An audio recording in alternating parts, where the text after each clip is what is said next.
People are refinancing. Let's have a look.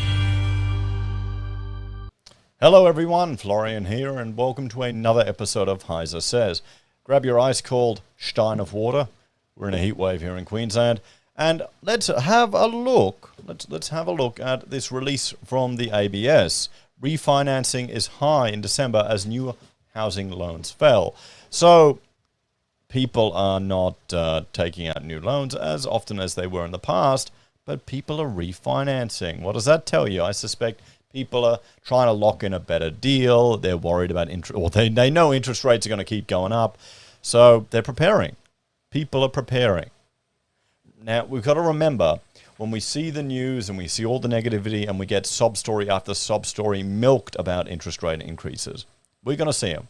I think it's part of the ABC mandate. They need to have so many lefty sob stories about individuals complaining that authorities or banks or other organizations didn't kind of baby them enough. I suspect that's a requirement. And I'm only half being facetious there. At least that's how it feels. So let me adjust this. So the value of total housing loan refinancing between lenders fell 1.5%, but remained high at $19.1 billion in December 22, according to data released today by the ABS. Sean Crick, ABS Head of Finance and Wealth, said recent months saw record high refinancing activity for both owner-occupiers and investors. Borrowers continue to switch lenders for lower interest rates as the RBA's cash rate target rose. There you go. So here's the refinancing seasonally adjusted. We've got total refinancing, owner-occupiers, and investors. So it's the owner-occupiers are driving it high, aren't they? Investors are still trending up but seem to be flat. So people are preparing, guys. The value of total new housing loan commitments continued to decline in December, 4.3% to $23.4 billion, from record high levels seen in earlier 2022. Yeah, the FOMO's come to an end. The FOMO, the crazy, the insane housing obsession. Well, no, the housing obsession's never going to come to an end in Australia, but the insanity that we saw during the lockdowns has come to an end. People are calming down. New owner-occupier loan commitments fell 4.2% to $15.6 billion, while new investor loan commitments fell 4.4% to $7.8 billion.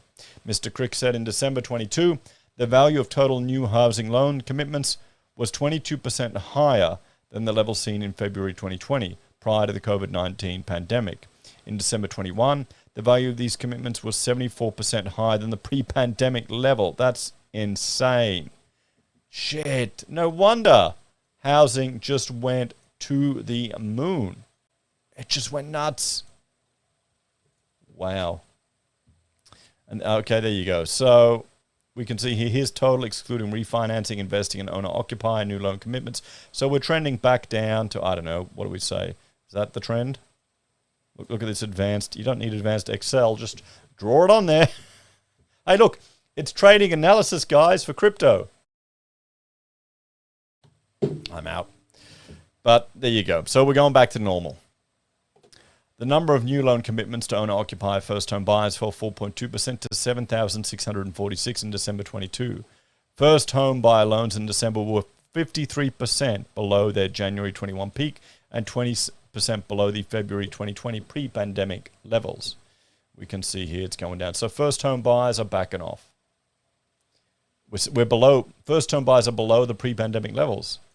I wonder if, well, a lot of them got in, but I wonder how many have now been priced out of the market or are waiting.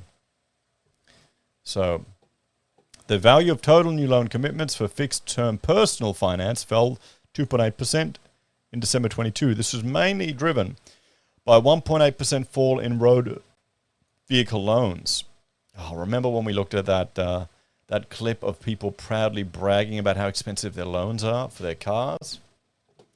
In smaller personal finance series, lending for the purchase of household goods rose 0.8% to another record high, while lending for travel and holidays rose 11.2% to the highest level seen since 2018. So home loans are, they're backing off, but we're still spending like nuts and we're still going on holidays. So there you go. So guys, there we have it. Interesting insight. People are refinancing. They're preparing. New loans are going down, but they're still spending on those home goods and those holidays. Let's have a talk about this. I think in some regards, this is good to see that Aussies are being sensible and preparing. They know where interest rates are headed. They're planning for it. They're refinancing. They're locking in their mortgages. Maybe they have to do this because they don't have any other choice, but it's good to see. It's not like we've been flooded by a whole bunch of people forced to sell. And I question if we'll even reach that point. Some people are hoping for dramatic corrections to the housing market. I think we'll be lucky if we hit pre-pandemic levels. Honestly, I wonder if we'll see rates continue to increase or if they'll pause or cut down. Even if they just start pausing rates, you know what that's going to do psychologically. More people go nuts. They're going to go nuts. It's housing. It's Australia. So there we go. We've got to keep this in mind when we see the sob story articles, guys. As always, thanks for watching. Check out my other channel, Heise BIM and Heise Does, for other content I create. And if you're a fan and want to support us, you can on YouTube or Patreon. Use our referral links, buy our pocket squares, or call us if you need an architect. Take care, guys. Have a great day, and I'll see you next time.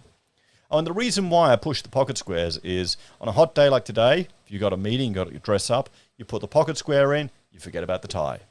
Perfect. You look classy, and you can go out somewhere in Queensland. It's all good. See you guys.